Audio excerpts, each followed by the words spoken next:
নমস্কার দর্শক বন্ধুরা, শুভ বিবাহের আজকের পর্ব নিয়ে আমি চলে এসেছি তোমাদের সামনে। তো চলো দেরি না করে বাংলা সিরিয়াল সমাচারে তোমাদের স্বাগত জানিয়ে আজকের পর্ব আমি শুরু করছি। এদিকে দেখা যাচ্ছে তেজ উপরে সুধাকে বলছে, আপনি বাড়ির মান সম্মান নিয়ে কেন খেলছেন? আপনি কেন এরকমটা করতে গেলেন? আমাকে একবারও জানানোর প্রয়োজন মনে করলেন না? তখন সুধা বলে, আমি আপনার বাড়ির মান সম্মান নিয়ে খেলিনি, বরং মান সম্মান বাঁচানোর চেষ্টা করেছি। আমি দিদিকে ফিরিয়ে আনার চেষ্টা করেছিলাম। তখন সুধা বলে, দিদি ফিরিয়ে আনতে মানে? দিদি কেন বাড়ি ছেড়ে যেতে যাবে? আপনি কি বলেছিলেন দিদিকে? তখন সুধা বলে মনে মনে আর কি, যে আমি কিছুতেই সুতীর্থবাবুর সত্যিটা আপনাকে বলতে পারবো না। আমি চাই না যে দিদি আপনার নজরে ছোট হয়ে যাক। আর এদিকে দেখা যাচ্ছে ইমন তার নিচে ঠাম্মির মাথা খাচ্ছে, ব্রেন ওয়াশ করছে পুরোপুরিভাবে। তেজ তো আমাকে বলেছিল যে আপনার কথাই নাকি শেষ কথা বাড়িতে, আপনাকে নাকি সবাই মেনে চলে বাড়িতে। কিন্তু আমি কি দেখলাম আজকে? আমি তো দেখে পুরো অবাক হয়ে গেলাম যে আপনাকে তো কেউ মানছেই না, আর আপনাকে তো কেউ কিছু মনেই করছে না। তরিতা বলে, হ্যাঁ ইমন, তুমি একদম ঠিক শুনেছ। ঠাম্মির কথা এই বাড়িতে কখনো কেউ অমান্য করেনি। ইমন বলে, আর আজ সেই ঠাম্মির কথা কেউ শুনছেও না, কেউ মানছেও না। ইমন বলে, তোমার এবার রিটায়ারমেন্টের টাইম এসেছে ঠাম্মি। আর এই বাড়ির মালকিন হলো কাননবেলা দেবী নয়, সুধাময়ী বসু মল্লিক। এইসব কথা বলতে থাকে ঠাম্মিকে। ঠাম্মিও যেন ইমনের কথাতে পুরোপুরিভাবে কনভিন্স হয়ে যায়। এরপরে তেজ সত্যিটা জানতে চায়, সুধাকে বারবার করে বলতে থাকে। কিন্তু সুধা বলে, বললাম তো, এর থেকে বেশি কিছু বলা আমার পক্ষে সম্ভব নয়। তেজ বলে, কিন্তু কেন? সুধা বলে, সব কেনর উত্তর হয় না মিস্টার বসু মল্লিক। সুধা বলে, শুধু এইটুকু বলতে পারি, আমি কোনোদিনও এই পরিবারের অসম্মান হতে দেব না। এরপরে ঠাম্মি চলে আসে আর বন্ধ দরজা জোরে করে ঠেলে খুলে দেয় সুধাদের ঘরে। সুধা তেজ ঠাম্মিকে এই সময় দেখে অবাক হয়। ঠাম্মি বলে, এই বাড়ির সম্মানের কথা যদি তুমি এতটাই ভাবো, তাহলে বাড়ির কাউকে জানানোর প্রয়োজন কেন মনে করনি যে জ্যোৎস্না বাড়ি ছেড়ে চলে যাচ্ছে? সুধা চুপ করে থাকে। ঠাম্মি বলে, চুপ করে থেকো না, উত্তর দাও। তোমার এই চুপ করে থাকার কারণও আমি জানি। আমার প্রশ্নের কোনো উত্তর তোমার কাছে নেই, এটা আমি আগেই জানতাম, তাই উত্তরটা আমিই দেব। কারণ তুমি এই বাড়ির মান সম্মান সব ধুলোয় মিশিয়ে দিতে চাও, আর সমাজের কাছে আমাদের মাথাটা হেট করতে চাও। এই কাননবালা দেবীকে তুমি জব্দ করতে চাও। ইমনের কথায় কনভিন্স হয়ে চলে এসেছে ঠাম্মি ওপরে সুধাকে কথা শোনাতে। আমার নাতনিকে ব্যবহার করে তুমি আমার বিরুদ্ধে দাঁড়ানোর চেষ্টা করছো। সুধা বলে, না ঠাম্মি, আমি এই বাড়ির মান সম্মান বাঁচানোরই চেষ্টা করছি। ঠাম্মি বলে, চুপ করো তুমি, তোমার থেকে বেশি অভিজ্ঞতা আমার, বুঝতে পেরেছো?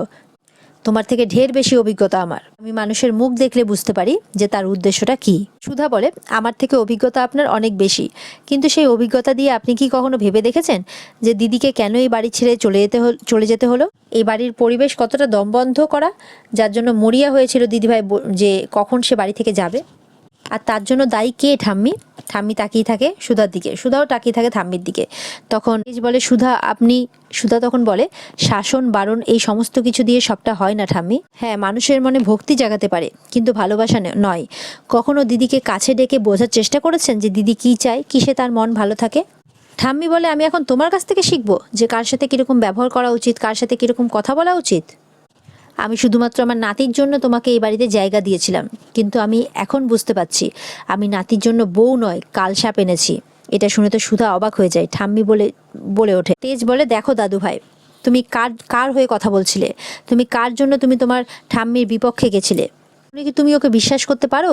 এই মেয়ের ভালোবাসার উপর ভরসা করতে পারো তুমি? ব্যাস, কথাবার্তা শোনানো হয়ে গেলে ঠাম্মি ঘর থেকে চলে যায়। সুধা কাঁদতে থাকে। তেজ সুধার দিকে তাকিয়ে থাকে, কিন্তু অবিশ্বাসের নজর নিয়ে। ইমনের চালে সুধা সবার চোখে খারাপ হয়, তেজের চোখে, ঠাম্মির চোখে তো সে ছিলই, সে আরও খারাপ হয়ে যায়। আর খারাপ হয় সে জ্যোৎস্নার চোখে। তেজ বলে, দিদি এই বাড়ি থেকে বেরিয়ে যাচ্ছিল, তার একটা কারণ আছে আমি জানি, আর আমি জানি যে সেই কারণটা আপনি খুব ভালো করেই জানেন। ঠাম্মি আপনাকে এতগুলো কথা শুনিয়ে চলে গেল, আপনি তো ঠাম্মির সামনে আমাকে ছোট করে দিলেন। এখন তো আমার মনে হচ্ছে ইমনই ঠিক বলেছে, আমার দিদিকে বাড়ি ছেড়ে যেতে আপনি বাধ্য করেছেন, আপনি ভুল বুঝিয়েছেন। সেই জন্যই সত্যিটা স্বীকার করার সৎ সাহস আপনার মধ্যে নেই। সুধা অবাক হয়ে তেজের দিকে তাকিয়ে থাকে। এরপরে তেজ রাগ করে ঘর থেকে বেরিয়ে যেতে গেলে ধাক্কা লাগে সুধার সাথে। সুধা পড়ে যেতে গেলে তাকে সামলে নেয় তেজ, আর আবারও দুজনকে দেখতে থাকে। সুধা বলে, আমাকে একটু সময় দিন মিস্টার বসু মল্লিক, আমি সব কিছু ঠিক করে দেব। সুধা আপনাকে কথা দিচ্ছে যে আপনার বিশ্বাস ভরসা কোনোদিনই সে ভাঙবে না।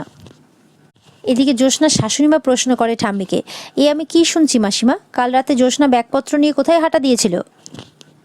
তেজের মা বলে, এবার কি হবে ছোট, যদি জ্যোৎস্নাকে তার শাশুড়ি মা বউ হিসেবে মানতে অস্বীকার করে? মেজমা বলে, তুমি চিন্তা করো না, মা আছেন তো, মা ঠিক সবটা সামলে নেবেন। ঠাম্মি বলে, এসব কথা কে বলেছে তোমায়?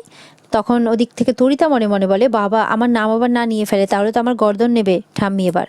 তখন শাশুড়ি মা মানে জ্যোৎস্নার শাশুড়ি মা বলে যে এসব কথা কিন্তু লুকিয়ে থাকে না, পাঁচকান হয়েই যায়। তাছাড়া বসু মল্লিক পরিবারের মেয়ে বউরা পুরুষ মানুষ ছাড়া দিনের বেলাতেও বাইরে যায় না। এই জায়গায় এই বাড়ির মেয়ে আমার বউমা ব্যাগপত্র নিয়ে রাত্রিবেলা একা একা চলে গেল, সে কথা চাপা থাকবে? ঠাম্মি মনে মনে বলে, দোলনের তো এই ব্যাপারগুলো জানার কথা নয়, তাহলে কে বলেছে ওকে? ঠাম্মি বলে, যার কাছ থেকে কথাগুলো তুমি শুনেছো তার নামটা কি আমি জানতে চাই। রিতা তো পুরো ভয় পেয়ে যায়, বলে সেটা জেনে আপনার কি হবে মাসিমা? ঠাম্মি বলে, আমাকে তো দেখতে হবে না দুধ কলা দিয়ে আমি কালসা পুষেছি কিনা। উজ্জ্বল তো এইসব কথা বলবে না। তখন উজ্জ্বলের মা বলে, সেটাই তো দুঃখের মাসিমা, ছেলে তো আবার আমার ছেলে কম, আপনার নাচ জামাই বেশি। তবে কে বলেছে তোমাকে? তরিতা তখন ইশারা করে দেয়। তখন দোলনের মা বলে, ঠিক আছে। তখন বলে যে রাস্তায় তো 5 জন চলাফেরা করে, আর আমারও কিছু শুভাকাঙ্ক্ষী আছে, তারাই খবরটা দিয়েছে।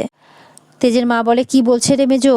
কালকে যে জ্যোৎস্না বেরিয়েছিল সেটা সবাই জেনে গেছে? তাহলে তো পাড়ার লোকজন আমাদের বাড়ির নামে ছিচিকার করবে রে। তবে লোকের কথায় যে সবকিছু মেনে নিয়েছি আমি সেটা কিন্তু নয়, কালকের ঘটনাটা সত্যি কিনা সেটা যাচাই করতেই কিন্তু আমি এখানে এসেছি। কাল রাত্রে কোথায় গিয়েছিল বৌমা? তখন সুধা চলে আসে, বলে আমি বলছি, কাল রাতে দিদিভাই আমার সাথে বেরিয়েছিল। সুধা বলে, তখন শাশুড়িমা মানে জ্যোৎস্না শাশুড়িমা বলে, তোমার সাথে? সুধা বলে, হ্যাঁ, দিদিভাইয়ের এক পুরনো বন্ধু এই শহর ছেড়ে চলে যাচ্ছিল, তাই দিদিভাই তার সাথেই দেখা করতে গিয়েছিল। দোলন বলে, বৌমার বন্ধু? এতদিন বিয়ে হয়েছে, কই আমি তো কারো কথা শুনিনি। সুধা বলে, বারে শোনেননি তাহলে তা বলে কি দিদিভাইয়ের বন্ধু থাকতে নেই? যাকে আপনি কুটুম্ব এসেছেন বাড়িতে, আপনি মিষ্টিমুখ করুন। দোলন বলে, আমি মিষ্টিমুখ করতে আসিনি মাসিমা, আপনার বাড়ির মেয়ে আপনি ছাড় দিয়ে রেখেছেন, কিন্তু ও আমার বাড়ির বৌমা, নামে হাজার লোকে হাজার কথা বলে, আমাকে কিন্তু তার উত্তর দিতে হয়। তাছাড়া আপনার নাত বউ গুন্ডাদের সাথে মারামারি করছে, গোয়েন্দাগিরি করছে, চোর পিটিয়ে বাড়ি আসছে, কিছু তো আর বাকি রাখেনি।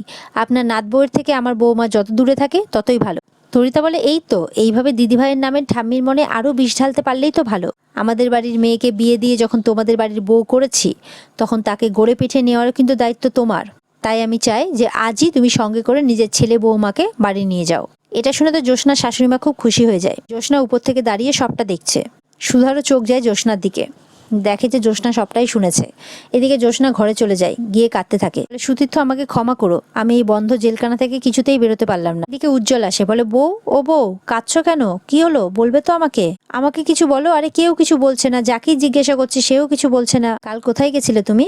ও, তোমার এই বাড়িতে থাকতে দম বন্ধ হয়ে আছে তাই তো? আমি জানি, তুমি আমাকে অনেকবার বলেছো, আমারই দোষ জানো। শোনো, কটা দিন ওই বাড়ি থেকে তারপর আমরা বাইরে ঘুরতে যাব, কেমন? জ্যোৎস্না রেগে যায়, উঠে পড়ে। তারপরে সুধার যে চিঠিটা, যেটা সে ভাবে যে সুধা লিখেছিল, সেই চিঠিটার কথা ভাবতে থাকে মনে মনে, আর সমানে কেঁদে যাচ্ছে। উজ্জ্বল বলে, তুমি কেঁদো না, তুমি কাঁদলে আমার মন কেমন করে, আমার মন খারাপ হয়ে যায়, তুমি কেঁদো না প্লিজ। আমার যদি এই বাড়িতে থাকতে দম বন্ধ হয়ে আসে, আমি তোমাকে বাইরে ঘুরতে নিয়ে যাব, আমি ঠাম্মির সাথে কথা বলবো। কেঁদো না। এই দেখো, শোনো না, যখন জ্যোৎস্নাকে ধরে ঘোরাতে যাবে নিজের দিকে, তখন জ্যোৎস্না হাতটা ছিটকে দেয়, বলে যে একদম ছোবে না আমাকে, একদম আসবে না আমার কাছে, বেরিয়ে যাও ঘর থেকে। উজ্জ্বল তো অবাক হয়ে যায়, কিন্তু বউ, তখন বলে, শাট আপ, আঙ্গুল দেখিয়ে বলে জ্যোৎস্না উজ্জ্বলের দিকে। জ্যোৎস্না বলে, তুমি কি বুঝতে পারো না যে আমি তোমাকে সহ্য করতে পারি না? আই জাস্ট হেট ইউ, কোথাও যাবো না তোমার সাথে, কোথাও না। আবার উজ্জ্বল আসে, বলে, ও বউ, তুমি আমার সঙ্গে একটু বাইরে ঘুরতে চলো, দেখবে তোমার মনটাও ভালো লাগবে। জ্যোৎস্না বলে, আমি প্লিজ হাত জোর করছি তোমার কাছে উজ্জ্বল, প্লিজ তুমি এই ঘর থেকে বেরিয়ে যাও। উজ্জ্বল বলে, দেখবে কিচ্ছু হবে না, আমি তো আছি, আমি সব সামলে নেব। উজ্জ্বলের কলার ধরে নেয় জ্যোৎস্না, বলে, তোমার জন্য কি? কি তোমার জন্য? তোমার জন্যই তো আমার জীবনটা তছনছ হয়ে গেল। বাইরে থেকে সুধা সবটাই দেখতে থাকে। আরেকবার যদি তুমি আমাকে অন্য কোথাও যাওয়ার কথা বলো, তাহলে তুমি আমার মরা মুখ দেখবে। কলার ধরেই বলতে থাকে উজ্জ্বলের। উজ্জ্বল বলে, এসব তুমি কি বলছো বউ? জ্যোৎস্না বলে, প্লিজ, আমি তোমাকে হাত জোর করে বলছি, তুমি এই ঘর থেকে চলে যাও, আমাকে প্লিজ একটু একা থাকতে দাও। উজ্জ্বল বলে, আচ্ছা বেশ, তুমি যা চাইবে তাই হবে, আমি চলে গেলে যদি তোমার ভালো লাগে তাহলে আমি চলে যাব, তুমি যা যা চাইবে তাই হবে। উজ্জ্বল চলে যায়। জ্যোৎস্না কাঁদতে থাকে বিছানাতে শুয়ে শুয়ে। এদিকে উজ্জ্বলের পেছন পেছন যায় সুধা। এরপরে দেখা যাচ্ছে ইমন চলে আসে জ্যোৎস্নার ঘরে, বলে, একা থাকলে কি সব সমস্যার সমাধান হয়ে যায়? জ্যোৎস্না বলে, তুমি এখানে কি করছো, চলে যাও এখান থেকে। এরপরে জলের গ্লাস সামনে ধরে ইমন বলে, জলটা খাও, ভালোবাসা হারিয়ে যাওয়ার যন্ত্রণাটা যে কি সেটা আমি ভালো করেই বুঝি। জ্যোৎস্না তখন অবাক হয়ে ইমনের দিকে তাকায়। ইমন জ্যোৎস্নাকে জলটা খাইয়ে দেয়, জ্যোৎস্না খেয়েও নেয়। ইমন বলে, ঠিক এইভাবেই কষ্ট পেয়েছিলাম আমি যখন ঠাম্মি আমাকে আর তেজকে সারা জীবনের মতো আলাদা করে দিয়েছিল। কেঁদে নাও, কেঁদে নাও জ্যোৎস্নাদি। তখন জ্যোৎস্না ইমনকে জড়িয়ে কাঁদতে থাকে। সুধা বলে, আমি সবটা জানি জামাইবাবু, যে জ্যোৎস্নাদি এখনো তোমাকে মন থেকে মেনে নেয়নি।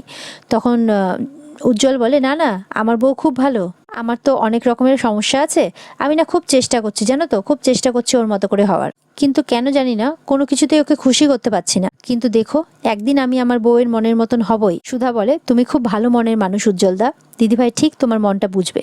তুমি আমাকে একটা মাস সময় দাও, আমি তোমাকে বলছি, তোমাকে দিদির মনের মতো করে গড়ে তোলার দায়িত্ব আমার। এদিকে ইমন ব্রেন ওয়াশ করতে থাকে জ্যোৎস্নার, বলে যে সুধা যেমন করে তোমার ভালোবাসা কেড়ে নিয়েছে, তুমিও ঠিক তেমনভাবেই তার জীবনটাকে তছনছ করে দাও। দেখা যাচ্ছে জ্যোৎস্না ইমনের কথাতে কনভিন্স হয়ে যাচ্ছে, আরো অনেকভাবে ইমন জ্যোৎস্নার ব্রেন ওয়াশ করতে থাকে। জ্যোৎস্না বলে, ভালোবাসা হারানোর যন্ত্রণা কতটা কষ্টদায়ক হয় সেটা আমি এবার সুধাকে বোঝাবো। ভালোবাসার থেকে বড় অস্ত্র এই পৃথিবীতে আর কিচ্ছু নেই, ভালোবাসা দিয়েই সবকিছু জয় করা যায়, এটা আমার বিশ্বাস, আর তুমি জিতবেই, দেখো, এটাও আমার বিশ্বাস। সুধার সাথে হাত মেলায় উজ্জ্বল। এরপরে তেজ লুকিয়ে সবটা দেখতে থাকে। সুধা বলে, এই ছোট বোনটার উপরে একটু ভরসা করো। ইমন বলে যে তোমার জব্দ করার অস্ত্র আমার কাছে আছে।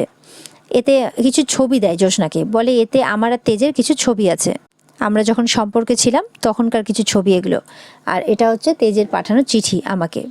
উজ্জ্বল বলে, তুমি ঠিক বলছো সুধা, আমি পারবো যদি আবার কোনো ভুল টুল করে ফেলি? সুধা বলে, ঠিক ভুল বড় কথা নয়, এই যে তুমি দিদিভাইকে ভালোবেসে এই চেষ্টাটা করতে চলেছ, এটাই হচ্ছে সব থেকে বড়, তারপর দেখবে আপনা আপনি সব হয়ে যাচ্ছে। এদিকে শিলা আসে, বলে, জামাইবাবু আপনাকে আপনার মা ডাকছে, তাড়াতাড়ি আসো। উজ্জ্বল চলে যায়।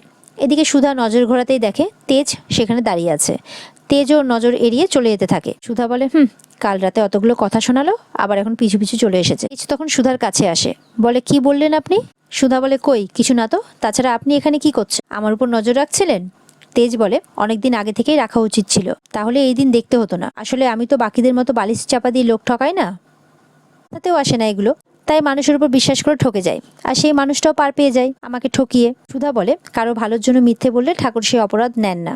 কার ভালো করার চেষ্টা আপনি করছিলেন শুনি? সুধা বলে, এই পরিবারের আর দিদিভাই। নাকের ডগা থেকে যখন রাগটা থামবে তবে আপনি ঠিক বুঝতে পারবেন, বলে সুধা চলে যায়। তেজ বলে, কি কি বলতে চাইলেন সেটাই তো বুঝতে পারলাম না, তবে কিছু একটা আড়াল করছেন এটা বুঝতে পারছি। তেজ নিজে নিজেই বলতে থাকে এই কথাগুলো। এদিকে জ্যোৎস্নাকে তার মা মেজমা সবাই মিলে বোঝাতে থাকে, কিন্তু জ্যোৎস্না কিছুতেই শোনে না, বলে, আমি কিছুতেই ও বাড়িতে ফিরে যাব না। মেজমা বলে, শোন, এটাই সংসারের নিয়ম, বিয়ের পর মেয়েদেরকে সংসার করতে হয়, শ্বশুর ঘর করতে হয়, স্বামী সংসার সবকিছুর সাথে মানিয়ে চলতে হয় মা, আর বিয়ের আগে কি ছিল না ছিল সেই সব ভেবে এখন কোনো লাভ নেই, আসলে আমাদের মেয়েদের নিজেদের বলতে কিন্তু সত্যি কিচ্ছু নেই।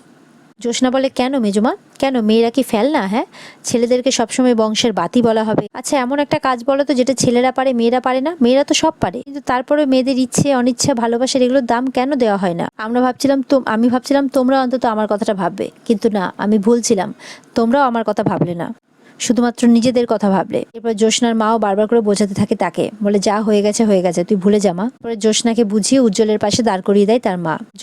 জ্যোৎস্নাকে বলে তার শাশুড়ি মা, এবার কিন্তু তোমার ঠাম্মি সবকিছু আমার উপরে সঁপে দিয়েছেন, তোমার দায়িত্ব, তোমাকে কিছু চিন্তা করতে হবে না, স্বামীর সেবা করা, সংসার করা সব আমি তোমাকে শিখিয়ে দেবো, তবে কিন্তু এত উড়ে উড়ে বেড়ালে চলবে না, এবার কিন্তু সংসারটা করতে হবে, আর আমার বংশের বাতি উপহার দিতে হবে। জ্যোৎস্না চুপ করে দাঁড়িয়ে থাকে, আর মনে মনে খুব রাগ হয় জ্যোৎস্নার। বলে, ও বৌমা, ক্ষণে ক্ষণে দাঁড়িয়ে পড়ছো কেন মা, এসো। এরপরে সুধা নেমে আসে ওপর থেকে। তেজ বলে, সুধা, আপনি তো বলেছিলেন আপনি আমার দিদির ভালো করার চেষ্টা করছেন, একবার দেখুন তো এখানে যা হচ্ছে সেটা দেখে আপনার মনে হচ্ছে যে আমার দিদি কোনোদিনও খুশি থাকবে?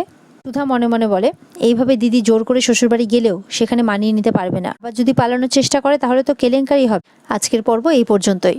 তো দেখা হচ্ছে বন্ধুরা তোমাদের সাথে আগামী পর্বে। ততক্ষণ যদি তোমাদের এপিসোড ভালো লেগে থাকে আর এরকমই এপিসোড আবারও পেতে আমার চ্যানেলকে লাইক, কমেন্ট আর সাবস্ক্রাইব অবশ্যই করে দেবে। ভালো থেকো তোমরা, আর অপেক্ষায় থেকো আগামী দিনের জন্য। ততক্ষণ টাটা।